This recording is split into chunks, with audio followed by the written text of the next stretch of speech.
นักแบบนี้มันมีล็อกของมันเองเลยพี่น้องนี่เนาะ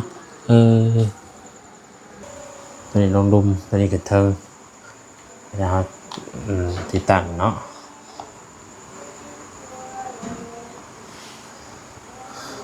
บาทนี้ยังเดือแต่ตัวนี้บาทนี้มันเป็นล็อกก็จะประกอบง่ายอยู่พี่น้องเนาะ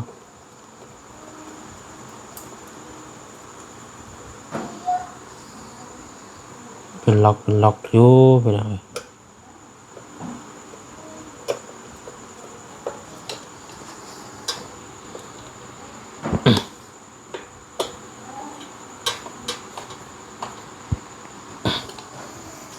จะได้ใบนะจ้ะโอ้ใหญ่เลยมาใหญ่เลยบ่เดี๋ยวใหญ่แล้ว48 นิ้วเลย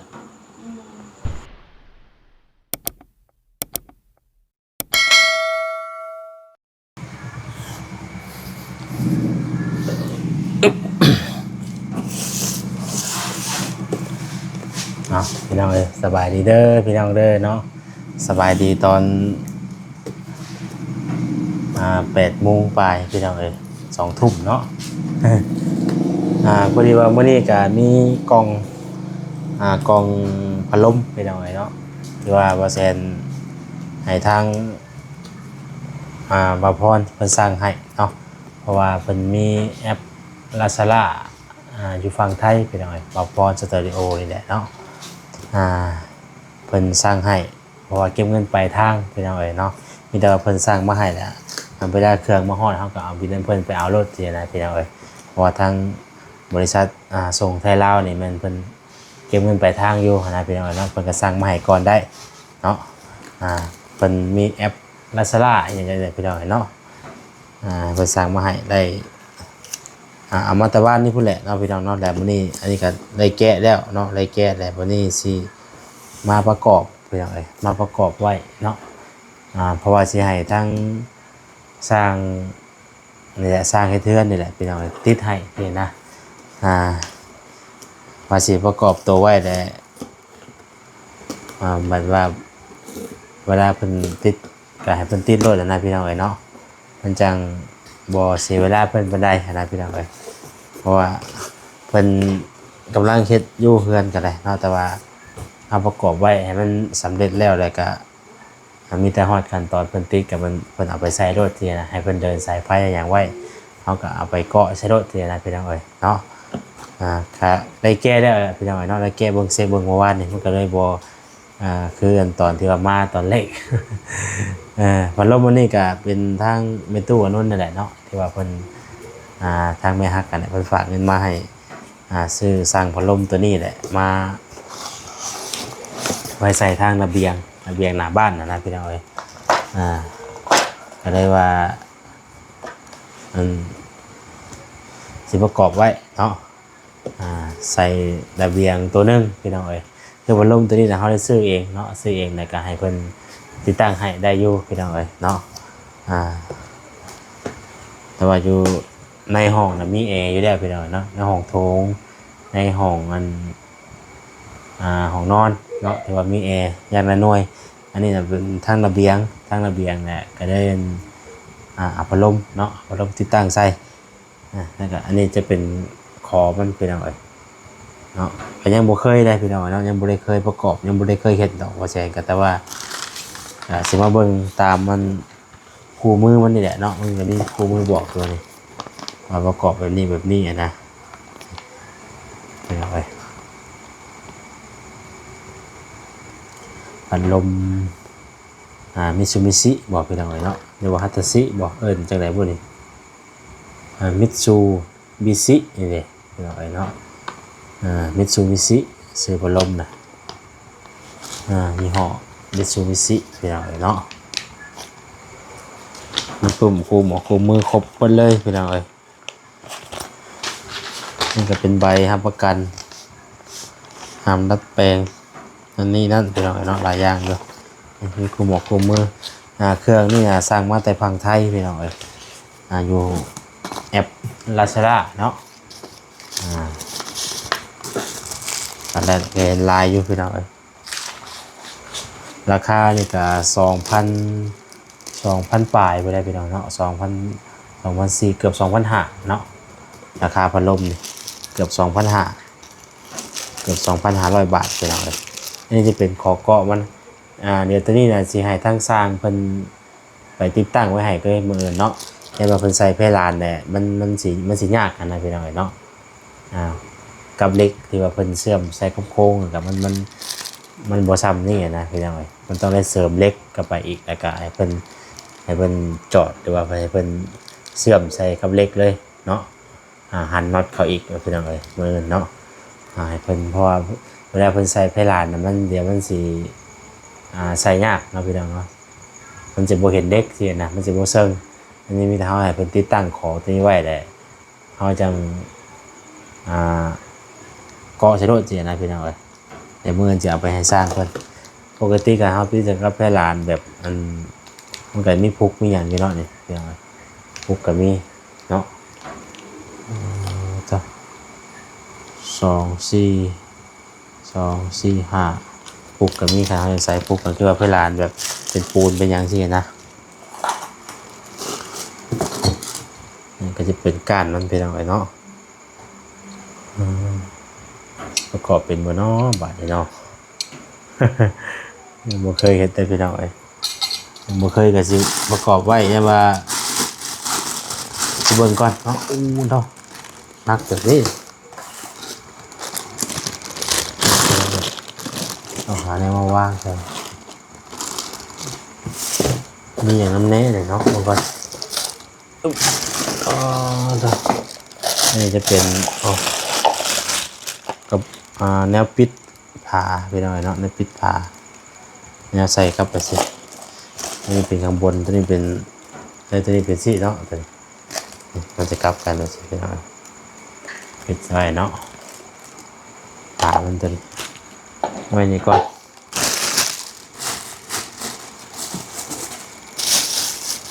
ตัวนี้ก็จะเป็น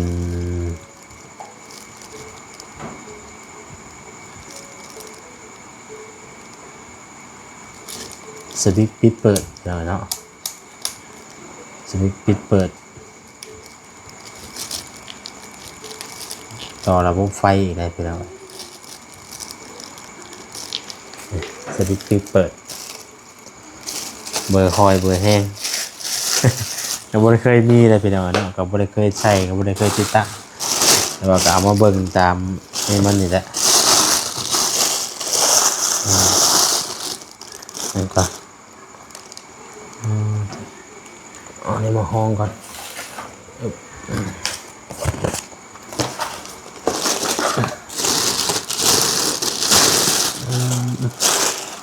เดี๋ยววันนักพอสมควรไปหน่อย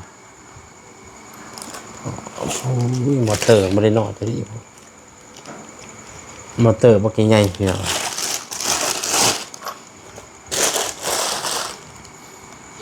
โอ้มีสายไฟมีสลิงอีกนะพี่น้องนี่สลิงนี่อาจจะเป็นตัวเสริมให้มอเตอร์ตกเนาะมีสายสลิงอีกพี่น้องเลยมีสายสลิงเป็นสอดคล้องใช้กับนี่แล้วก็เวลากันนะป้องกันแบบมอเตอร์ตกพี่น้องเลยเนาะคือว่าเป็นเห็นมาดีขนาดใดพี่น้องเลย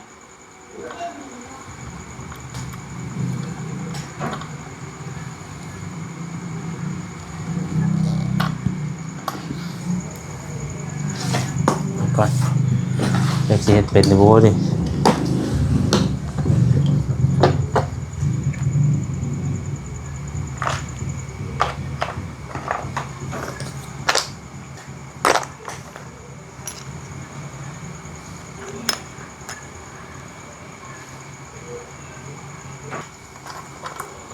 ต้องเอาตัวนี้ออกก่อน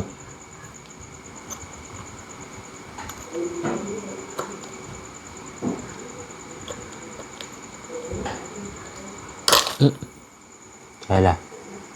ไปทางใดเลยพี่น้องเอ้ย เออหักแค่แล้วบาดเลยหายไปจับตาเลยเอ้ยเนาะเสียหาล้นเติบแล้วบาดโอ้เห็นแล้วเห็นแล้วปุ๊โอ้ยโล่งไปนิดนึงเนาะเห็นเลย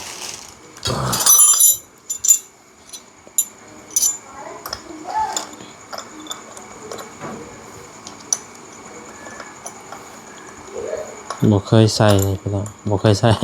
บ่เคยได้ใส่แต่ว่าสิเอามาลองเบิ่งเนาะบ่บ่อยู่เฮือนกับชนหลายก็มีแต่ใช้พัดลมธรรมดาเฮา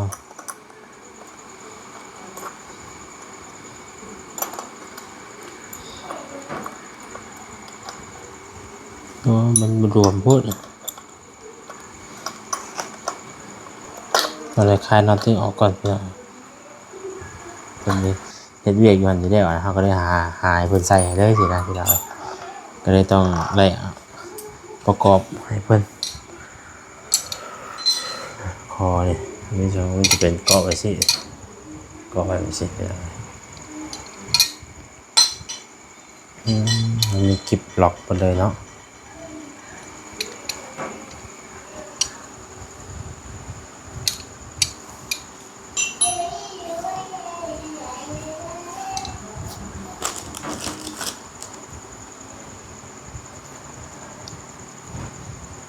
หลายๆเลขตัวนี้เนาะ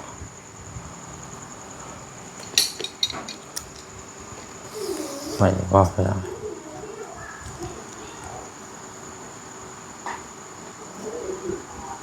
ต้องให้เอาออกไปเลย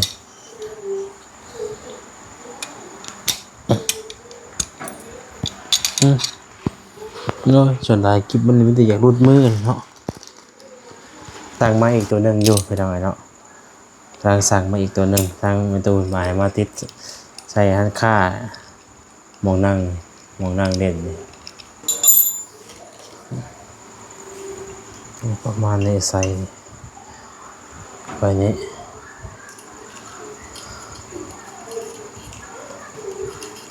อ๋อเป็นเล็กแข็งนะครับแม่นแท้เนาะขาหูนี่เลย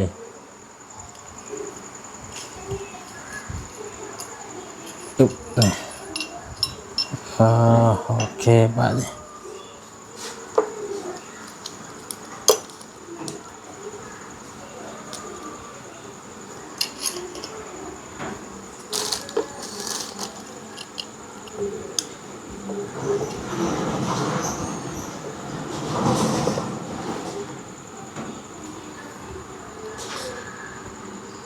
มันมีล็อกของมันเองเลยพี่น้อง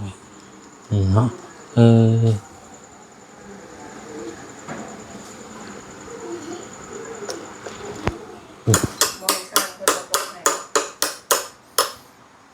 ประกอบไว้ให้เพิ่นนะว่าเวลาเพิ่นนั่นก็เฮาก็ให้เพิ่นติดตั้งให้โทษสินะมันยังบ่เสียเวลาเพิ่นเนี่ยเฮาบ่ได้จ้างเพิ่นเนาะเฮาหาเพิ่นติดตั้งให้ซื่ออันนี้เฮาก็เฮ็ดกรอบไว้ซื่อแล้วก็ไว้เพิ่นก็แค่นั้นมีแต่ยืนใจซื่อเฮ็ดเป็นบ่น่ะก็ว่าอยู่ก็ว่าจะแล้วว่าได้แหละจังว่างมงวยอยู่นี่น่ะ บ่ให้เพิ่นเฮ็ดไปมันเป็นอย่างนั้นมันคอยเบิ่งเบิ่งรีวิวในได้อ่ะนะก็ได้แบบว่าเข้าใจก็สิแม่นไปเดียวกันนั่นนะเบิ่งตัวซอยแล้ว มันก็ซอยได้ได้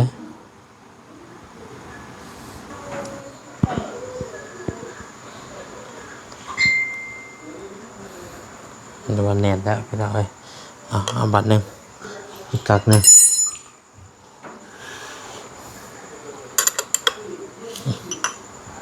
ต้องหันแน่นๆเพื่อไว้มันอยู่สูงกว่าจะว่าโอเคแล้วแน่นคักปานยัง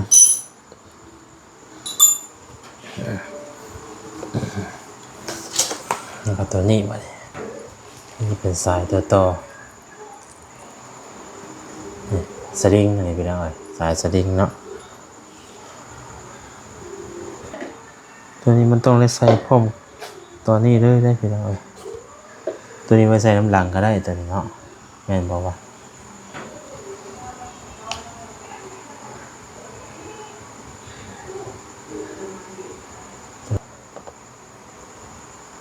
ต้องมีไข่ควงต้องมีไข่ควงหั่น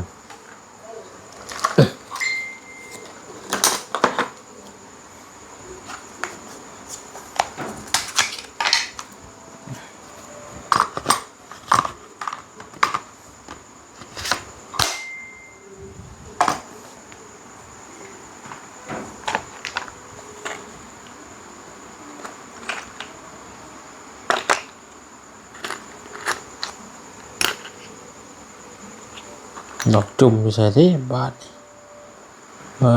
เพียงไอ้บริคอยเอามา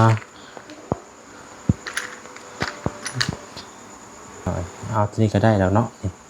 ตัวนี้เลิศนี่มือเอามือเขาเลยอันนี้บิด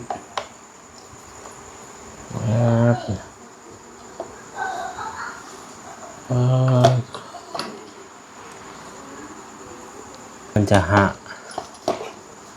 ากับมันมอเตอร์ลองจำแล้วมันก็จะหากับมอเตอร์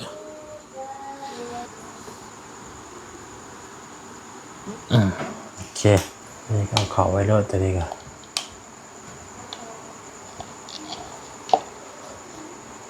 มาถึงทางเลยมันต้องเคยง่ายกันสิตัวนี้โอ้งามเลยพี่น้องเนาะใช่ต้องหันน็อตอีกได้นี่ก็ได้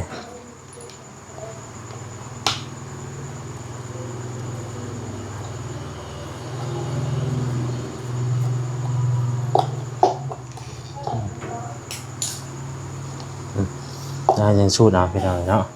ได้ยังสูดเอามันจะเป็นยังซี่นี่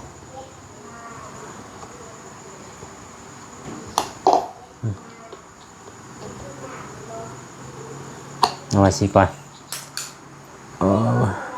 เอาตัวใส่คืนก่อนไปหน่อยจังหน่อยมันจะลืมได้ดิ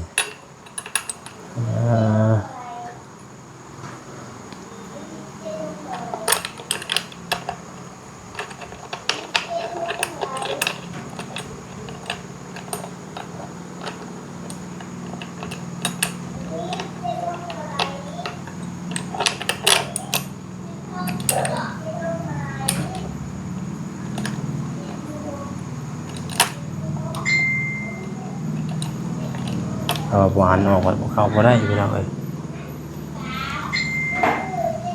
แต่ละอันมันจะมีกิบล็อกเนาะกิบล็อกป้องกันพัดลมมันอยู่เทิงนี่พี่น้องเนาะเขาจะแบบว่าเฮ็ดอันบ่ได้มันต้องแบบเข่งคัดเติบมันต้อง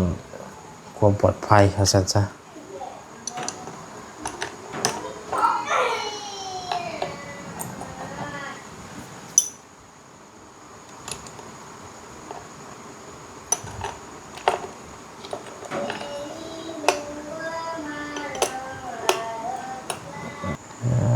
ตัวประมาณนี้เลยพี่น้องนี่เลยมันก็จะเป็นแบบซี่เนาะตัวนี้ลงดุมตัวนี้กระเทิงนะครับที่ตั้งเนาะ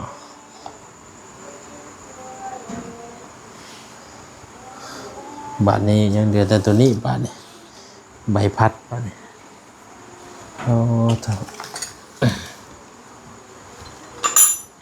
ใบพัดต้องเอาทิ้งออกก่อน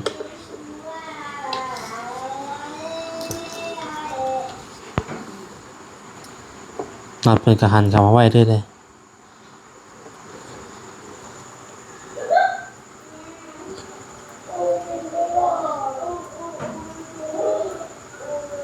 โอ้ดักกะลี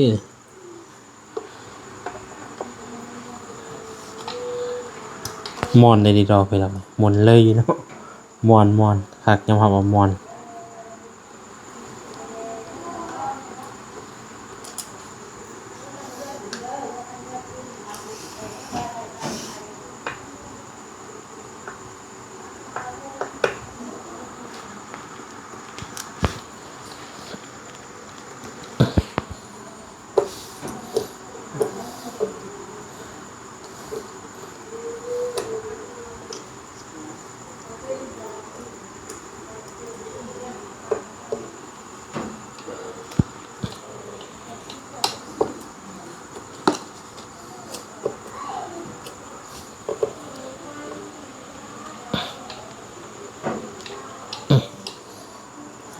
แน่นไปหน่อยเนาะ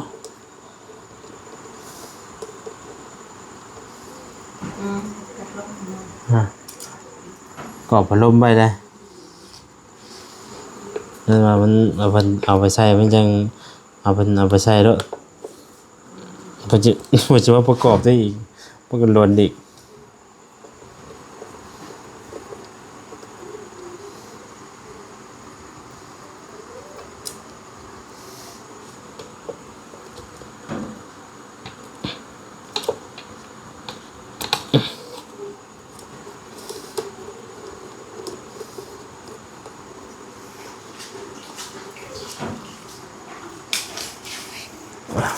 ผัดไป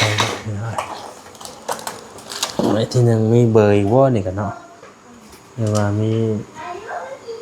เอาตัวไหนใส่ก็ได้บ่ พัดลมนี่อันปิ่น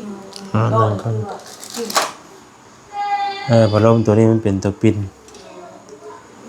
ปิ่นปักว่าง อืม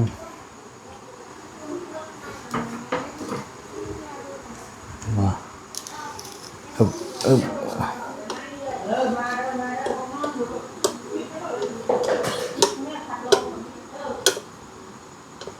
อ๋อมันเป็นแบบนี้บ่เนาะ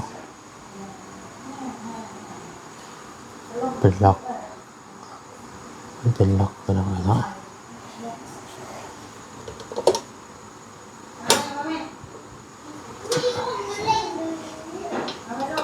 ไอ้ควงมาแซนหาบ่เห็นเนาะจะไปลงป้าไว้ใส่ไปหน่อยลืมหมองป้าไว้นี่ก็จะง่ายอยู่คิดว่าจะมีน็อตจะหรอกแต่ว่าเราบ่มีนี่จะชื่อไม่แหละเพราะว่าไข่ควงอะไรไปหน่อยมันเป็นล็อกใกล้จะประกอบง่ายอยู่ไปหน่อยเนาะ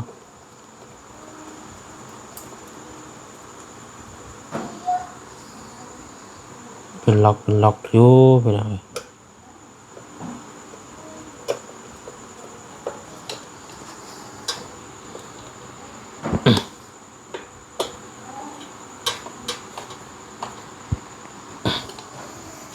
ได้แล้วใบหนึ่ง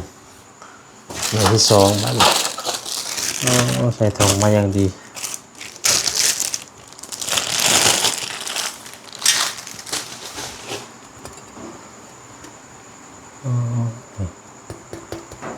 คัดไปหน่อยอุ๊บ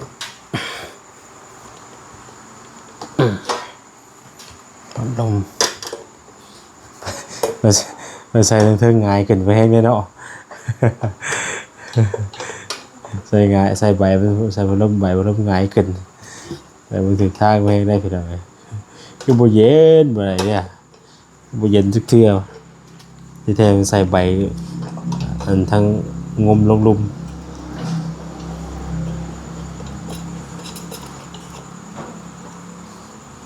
เก็บถึงทางกับได้เลยพี่น้องเนาะ48 นิ้วเนาะรวมกว้าง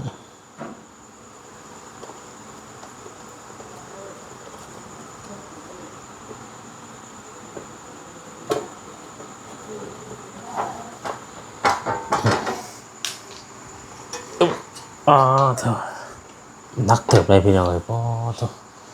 ไม่ได้ธรรมดาอารมณ์ไม่ได้แล้วก็ป้าไว้เนาะแล้วมันจะใส่ก็ใส่โดดพี่น้องแล้วบ่ได้ยากอย่างเนาะ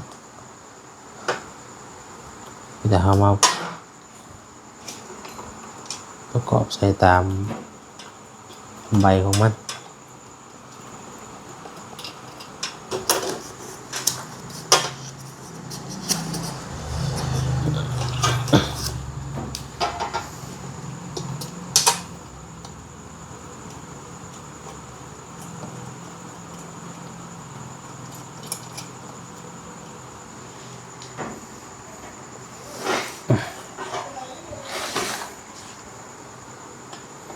ที่ว่าจะเอาอันหั่นเอา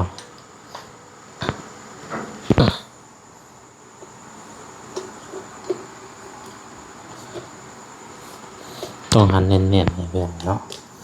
หั่นบ่เน้นบ่ได้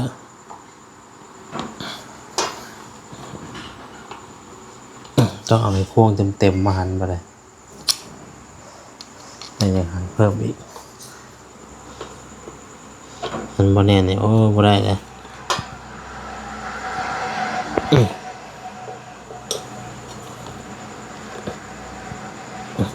เปิดเย็นๆไปฟันรุดด้วย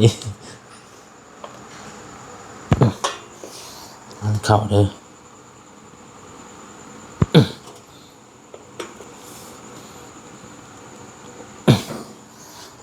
บ้านเนี่ยได้ไปเลย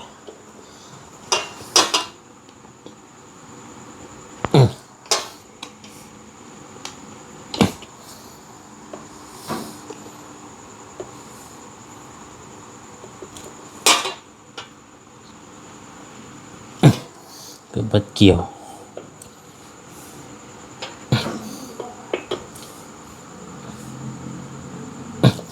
เป็นปกติพี่น้อยเนาะจ้ะโอ้ใหญ่เลยมาใหญ่เลยบ่เดี๋ยวใหญ่เลยเนาะ48 นิ้วเลยก็เป็นแต่เย็นอยู่เนาะ เย็นครับ นึกว่าคอยเห็นเรื่องว่าสิเป็นใบขาวๆอันจืดๆอันน้อยๆคืออยู่น้ำทานหอมอาหารที่ว่าเขาไปกินเต่า โอ้ เราสิเป็นแบบนั้น มันคนละแบบเลยมันยี่ห้อมันนี่เนี่ยเพราะว่าบัตรราคาถือกันมีเลย1,000 เดียวก็มีอันนี้มัน2,000เกือบ3,000น่ะ มันก็เลยอึ๊บมาเถอะเบิ่งบัตรได้เลยได้นี่ก็บ่ได้มีหยังได้เพิ่นเอาน่ะนี่ตัวนี้น่ะมันมีแต่ข่อยสิให้สร้างเขาเจ้าเฮ็ดตัวนี้แหละฐานตัวนี้แหละดีๆเพราะว่ามันพื้นเฮามันบ่แม่นปูนเด้มันบ่แม่นไม้ทั่วไปว่าซี่เด้มันเป็นเหล็กนะให้เพิ่นไปเชื่อมเอาอะนะเชื่อมไว้แล้วให้มันเหลือตะขอนี่ออกมากับไผลานนะให้เพิ่นไปเชื่อมไปติดตั้งก่อนแล้วบัดพอไปเฮาแล้วมีแต่แบบซี่ได้มีแต่ไปก่อใช่ไปซี่ใช่ได้นี่อันนี้แม่นนี่มีแต่ก่อไปซี่ซื่อนี่หมุรุดเขาเคลมว่าเฮ้ยฐานตัวนี้มันดีเด้โอ้หนักเลยอ๋อต้องเอาเหล็กเสริมเด้เอาบ่เหล็กเสริมดูได้หมุนดูอุ้ยโอ้หนักเลยหนักต้องให้อ๋อต้องให้เพิ่นเอาเหล็กโดยเฉพาะเลยเนาะเหล็กท่าไว้โดยเฉพาะอย่ามันรุดน่ะต้องก็คือปูนนึกว่าบ่ย่านเนาะปูนอย่างนั้นนะก็เมื่อจะให้เพิ่นจะเอาเหล็กเฮ็ดไว้โดยเฉพาะเลยนักยอมรับว่านักเลยเด้อ